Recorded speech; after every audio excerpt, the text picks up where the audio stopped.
Good morning. It's a good morning. I came back last night in time to root on the Ravens, to have a 2-point conversion to tie up the game, to win in overtime at the same time as the San Francisco Giants won the second of 3 games for the in terms of baseball. More to come on that. It's always a unifying thing, sports, where we all root for the home team.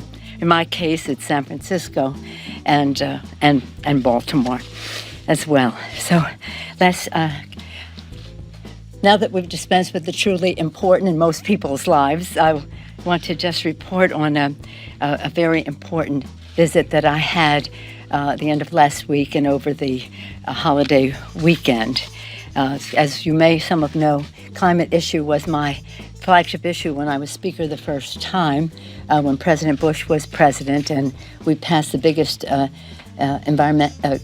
energy bill in the history of our country, some of which was used as authority by President Obama when he was president for executive orders regarding climate and energy. We weren't able to pass the legislation for climate, needing 60 votes in the Senate, but it has always been of the highest priority. And so this weekend, the end of last week and this weekend, had the privilege of representing the Congress of the United States at the G20 meeting, which largely, it's always about security,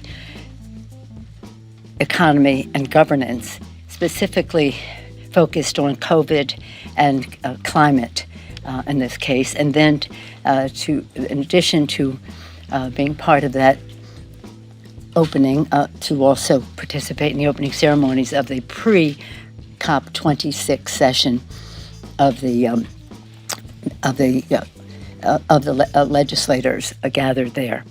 It was particularly exciting because while we were there, the announcement of the Nobel Prize winners for physics was named, and one of them was an Italian who then participated in the opening ceremonies as well because he received it.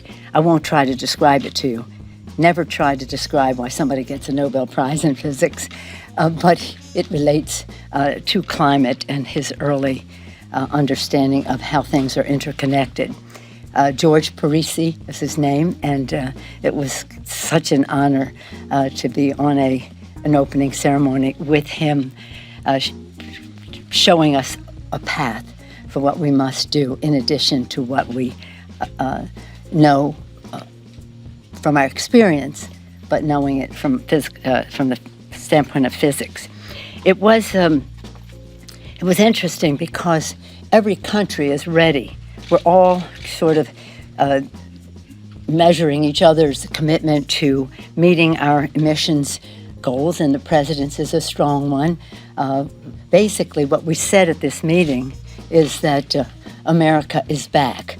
That's exactly the message of President Biden, back in terms of multilateralism, back in terms of the transatlantic charter, which was an important part of our discussions, as well as back in terms of leading the way, again, on the climate crisis. His is not only to meet the Paris goals, but to beat them, and we would have over a 50% goal by 2030, 100% by 2050. Part of the commitment, in addition to meeting our own goals, is to make sure we help developing countries with the technology and resources to meet theirs. They are not responsible for many of the emissions, but they pay a big price in terms of rising sea levels, encroachment of deserts, melting of glaciers, drying up of rivers, and the rest that have an impact on their lives. It's a very big issue. The World Health Organization has just issued something within the last 24 hours, I believe. I saw it when I got off the plane, that they think that the climate issue is the biggest health challenge that we have. And it is a health issue. Clean air, clean water for our children. It's a jobs issue. Good green jobs for many more people to take advantage. The House of Representatives has just approved a debt limit. A debt limit increase and sent President Biden a new bill. The House of Representatives approved legislation to raise the U.S. debt limit. This is the final legislative hurdle to avoiding a first ever national default that was otherwise expected to occur next week. The bill passed by the Senate last week now travels to President Biden's desk for his signature and enactment. Plus, legislation which cleared the House with a party line vote of 219 to 206 is the result of an agreement between congressional Democrats and Senate Minority Leader Mitch McConnell. The current national debt, everybody, is around $28.4 trillion and would be permitted to rise to about $28.8 trillion. So while the president is widely expected to sign the bill, failure to do so could result in economic calamity by October 18th.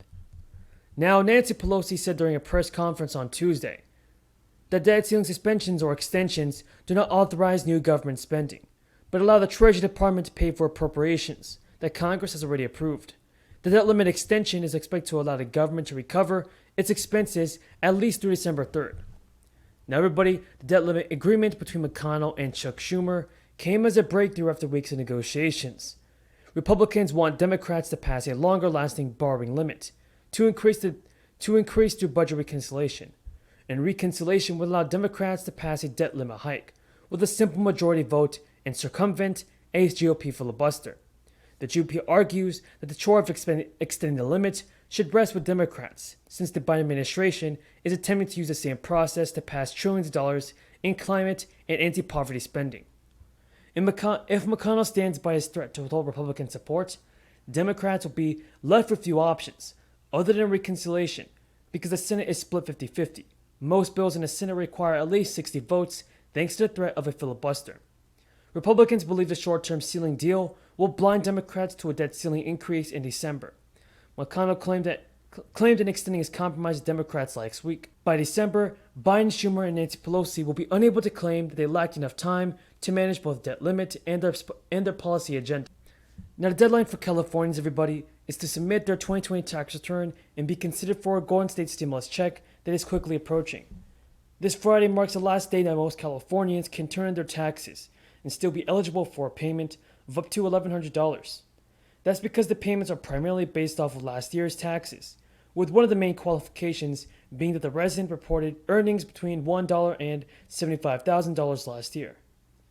October 15th is also the IRS's deadline for people who previously asked for an extension on their 2020 tax returns. October 15th is also the IRS's deadline for people who previously asked for an extension on their 2020 tax returns.